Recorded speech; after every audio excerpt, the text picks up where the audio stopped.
Hello and welcome to another My Tunes podcast right here at manxradio.com. Marc Tyley, the nation station, Manx Radio. This week, my guest really has done Desert Island Discs. Not the radio show, but he lived on one. And we'll get to that quite quickly, I would think. Please welcome to My Tunes, Rob Middleton. Hello, sir. Hello, welcome, and thanks for inviting me up. Good to have you here. The new album, Artifacts. 6 tracks, isn't it? Yep. Well, we'll get on to that as well. But I teased with this desert island business because although you were born on the Isle of Man, your parents took you away. Yeah, that's correct. I just had my 3rd birthday in the late 1960s, and my mother and father had taken the decision to go up and live on the island of Inchmarnock, up the Western Isles of Scotland, in the Firth of Clyde. Oh, so it's right, okay. So it's not right up the top. It's in the Firth of Clyde. Yeah. Yeah, okay. Can I ask why? It's quite a long story. Yeah, well, we got time. They were fulfilling a lifelong ambition, really, and the opportunity just came for them to move up there and farm the island, which is roughly 2 miles long and about a mile wide.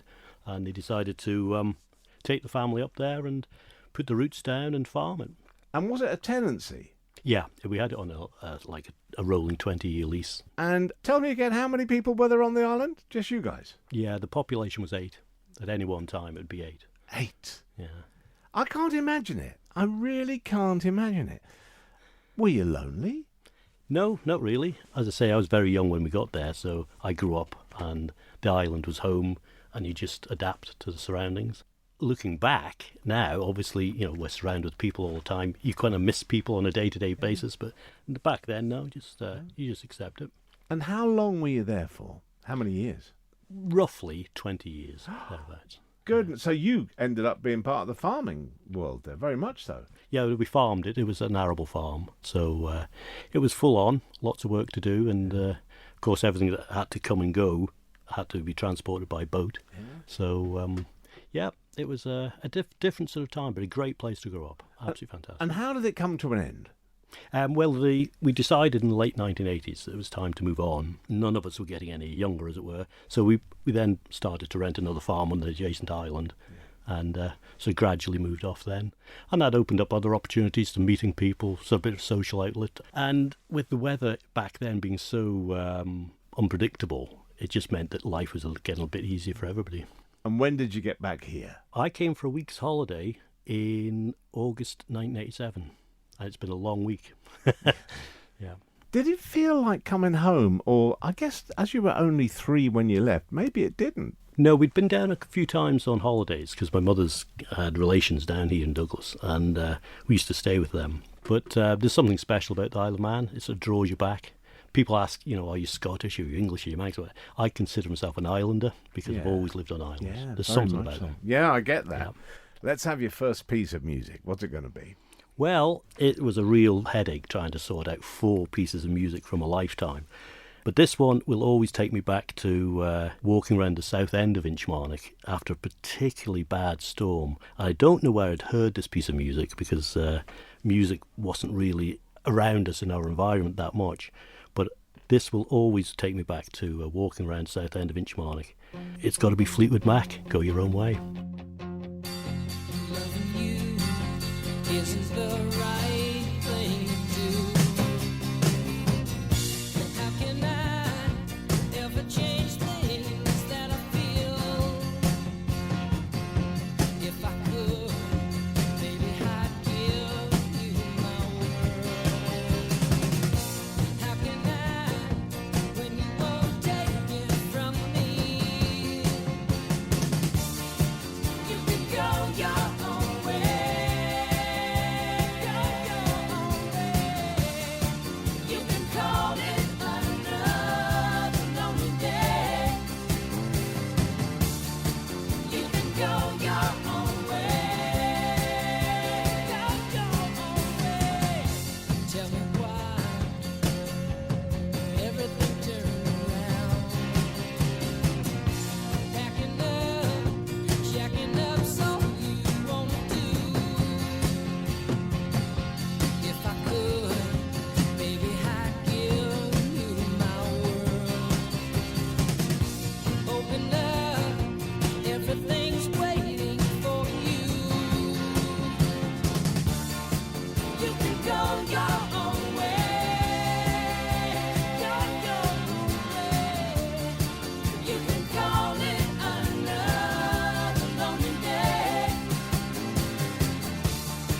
You can go your own way. Go your own way.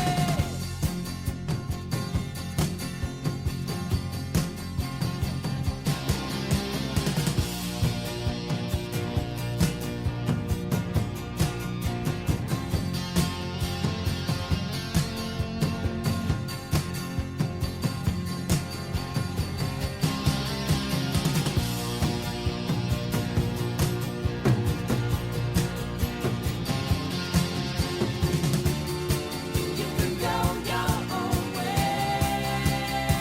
Go your own way. You can call it another lonely day. Another lonely day. You can go your own way. Go your own way. You can call it another lonely day.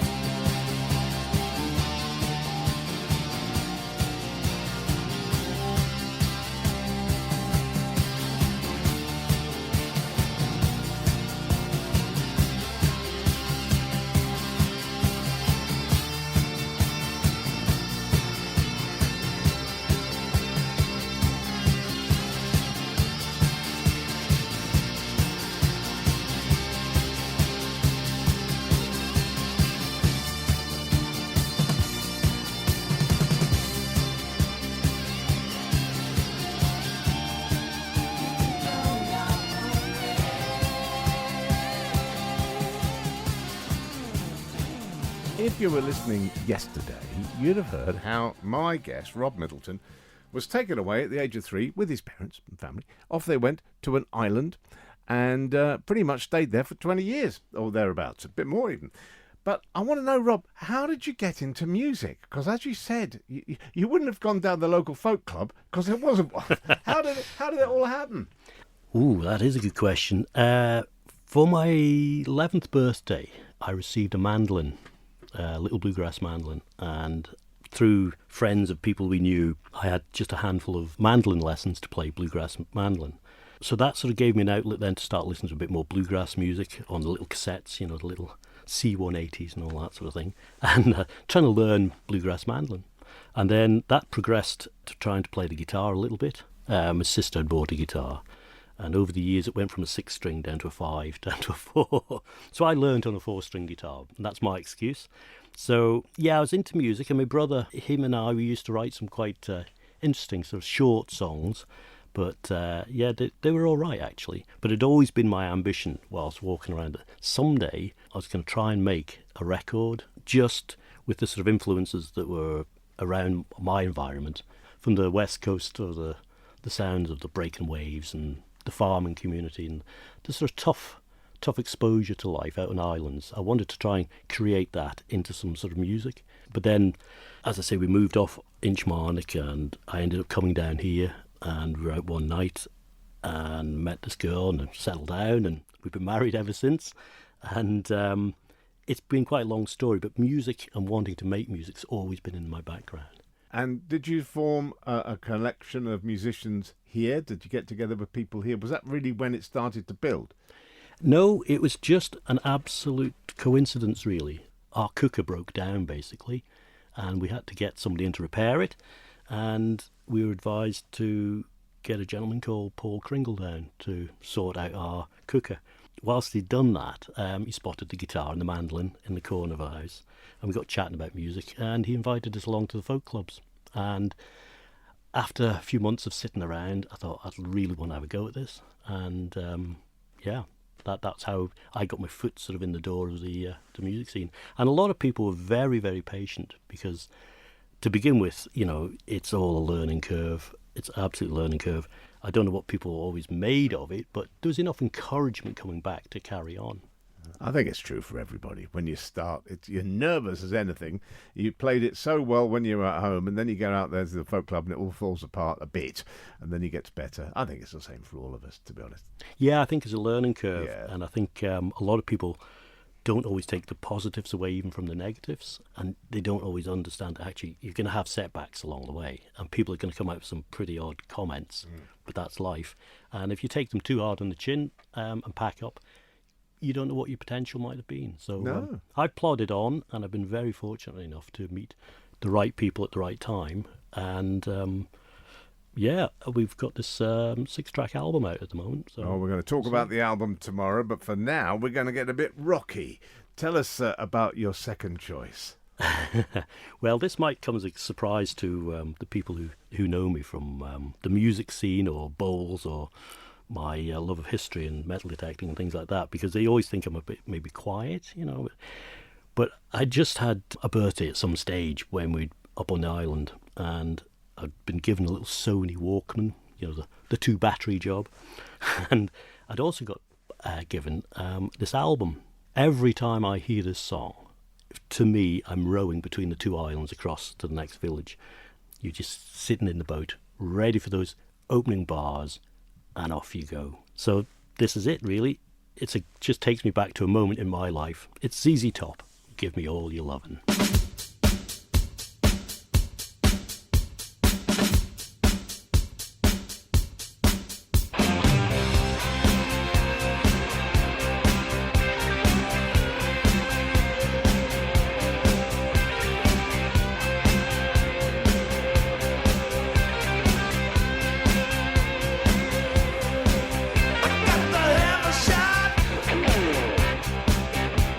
What you got is all so sweet.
My guest this week on MyTunes is Rob Middleton.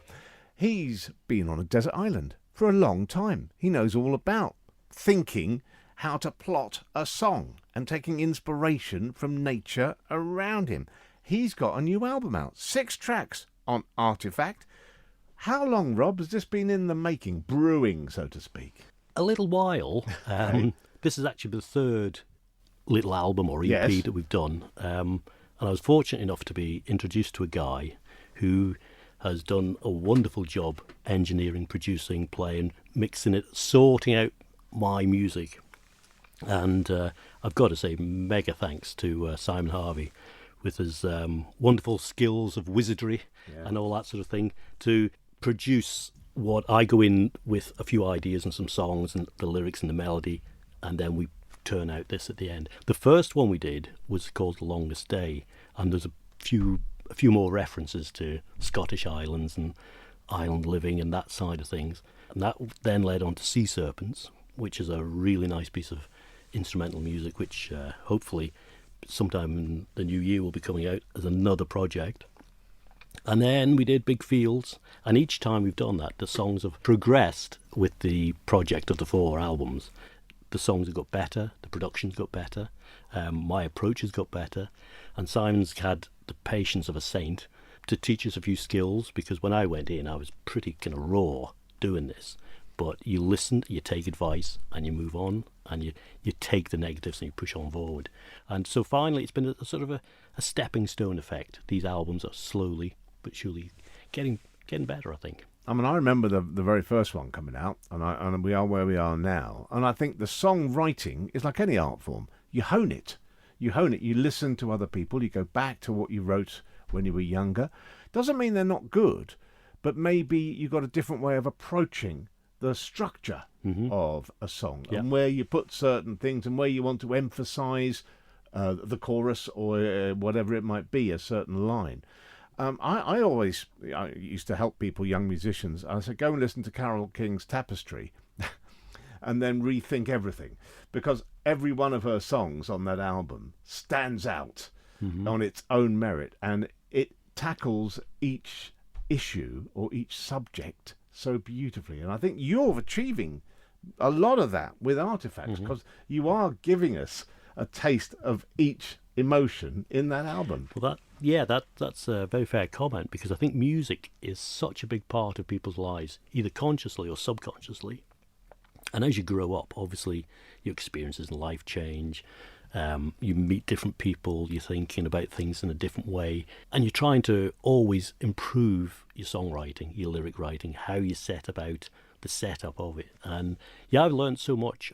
A lot of people ask me, Mark, what would you choose if you were doing this show on the other side? In other words, you were interviewing me, and your next tune is a real strong contender for my 4 tracks as well. Tell us why you've chosen Hazel O'Connor.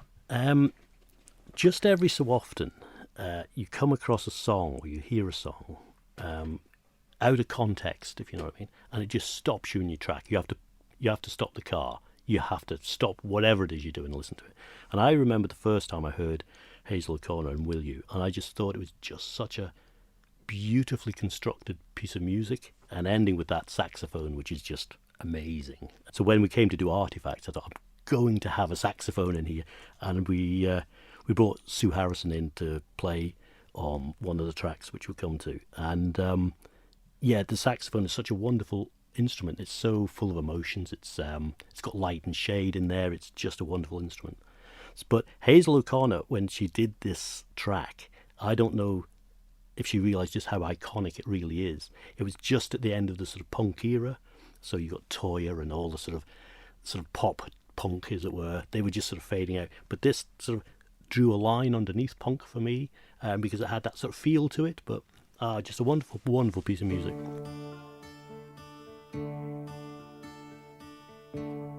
You drink your coffee and I sip my tea, and we're sitting here playing so cool, thinking what will be will be. But it's getting kind of late now. Oh, I wonder if you'll still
All this week on MyTunes, my guest is Rob Middleton, an islander, a gardener, a songwriter, a musician. Rob, I'd like to start this final chat by asking you what drives you in your writing? I think when you go into music and things like that when you're younger, you go into it for different reasons.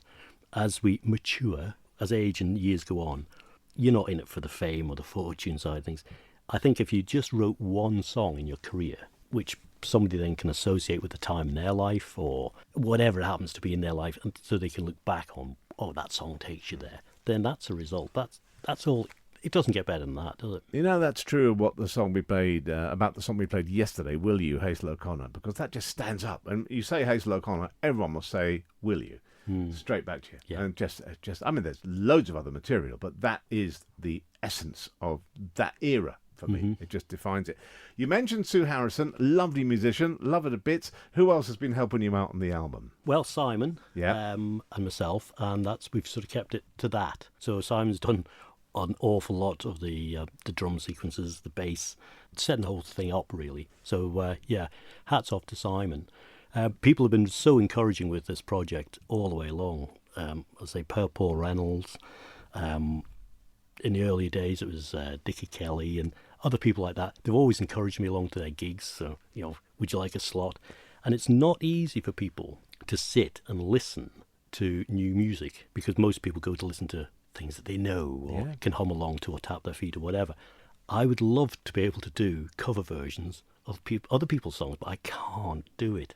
And when people say we'd like to play in a pub or whatever, I would love to, but I physically can't do it. I can only do my own kind of music, which is a bit of a drawback because then you end up having to do half-hour or 40-minute slot of all your own music. So the audience, I've got to say a big thank you to them because it's not always easy to listen to me saying, I've got this new song I want to try out or whatever. It's a big ask. But because of the venues we've got in Peel, like the Sailor Shelter in the summer, up at the Athol Room every other Friday in Peel, these are venues where you can go and try some new music out. And that's very precious. It is, and it's a commodity. The Isle of Man's very, very fortunate. We've got these little venues which they're like gold dust. We've got to preserve them. It would be nice to have a bit more sort of investment possibly at some stage in them. But when people are going with their own time, setting up everything from setting up the chairs to putting up the microphone stands and then stripping it all down afterwards, for no financial gain, they're just doing it because they love music, and the audience are the same. And it would be nice to think that in the years to come that will carry on going, so new artists can go out and experiment with their own material. Well, we're just at the beginning of a new year. What are your plans? Where are we going? Well, we got the album. We got that. It's out there now. Bandcamp and elsewhere. Artifacts, Rob Middleton. Seek it out. Pay more than £3. It's worth it. Bung a bit in the hat. It's worth doing. Well, thank you very much. I'm actually quite a believer in having tactile things to handle. So there are CDs, if people can remember CDs. There's some at Celtic Gold. There's some down in the music shop, the Man and Music Shop in Peel. There's some down at the bookshop in Port Erin, and they've kindly stocked some hard copies if you want to listen on CD. And I think the artwork and actually handling music is still a very important part of it. It's part of the process. I've got a few ideas as a project. I have actually written a book, but I'm not here to do that yet. It's finished. I just need some kind soul to sort out my awful spelling and grammar. But yeah, so that's another project for next year. So it might be a case that you buy your book and you get your album free, or vice versa. Can I just ask you what's the subject of the book? Well, where we grew up on Inchmarnock, we were fortunate enough to find some amazing artifacts, historical artifacts, and that's what gave me my love for history. And a lot of people kind of know me as a metal detectorist or a treasure hunter, and we found over the years there some amazing artifacts. I mean, we really did. And even now, I mean, that's what I do in my spare time if I have any. I go seeking these important little items. So we've worked with the museum here for a long time where we're recording these little things. We donate most of them into the galleries. So we're benefiting history and our culture, because Manx culture and that, it's so important to our soul, and people forget that. You know, it's a bit blasé, it's this, that, and that. Actually, it's really part of our fabric of living on the Isle of Man. And it's something I'm very passionate about, is our history. So when I thought about writing this book a few years ago, when, let's say, we had more time on our hands, somebody told me years ago, Rob, you've got to write this book. But I didn't want it to be a book about just living on Inchmarnock and that side of things. So what I've done is I've been finding things for 50 years, but don't tell everybody, non-stop 50 years. So I'm putting all these finds, cataloguing them with the backstory behind each one in each chapter. So we're going right from the Copper Age right the way up to Victorian times, about significant finds in my life and how they've impacted my music, how it impacted our lives, and that sort of way forward. I like it. So music, history, art, your culture, your history, it's all part of what makes us tick. And Well, that's good. Thank you for a fascinating, lovely week on My Tunes. Some great tunes indeed. What's the final one? Again, this might surprise a lot of people. It's a song, to my mind, it's nearly the perfect song. It's a great radio song, it's the right length, the video is slick. It's of its time, granted, but I think when they come to write the history of music in the last 200 years, we're going to have all the classics. We'll have the Beatles, we're going to have Simon and Garfunkel, and so on and so forth, the great songwriters. But I think they will also have to put in Duran Duran, because when you listen to a Duran Duran album, there's so many different things going on there. It's never boring. But to my mind, when I go back onto my imaginary desert island and I take my 4 tracks, this is the outstanding one. It's Duran Duran and Save a Prayer. Perfect end to a great week. Rob, thank you. Thank you.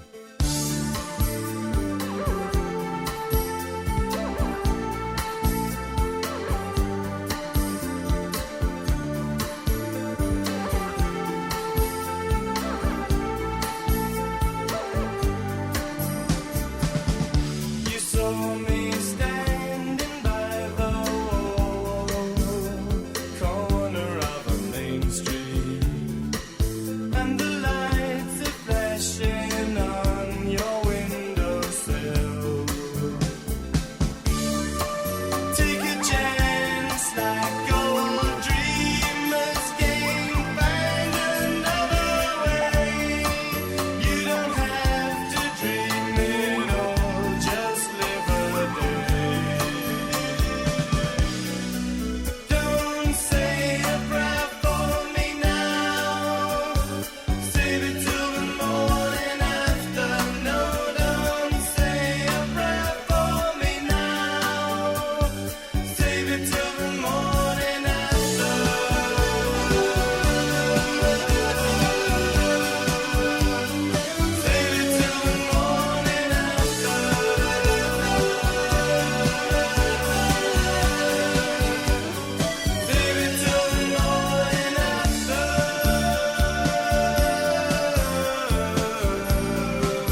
Save a Prayer.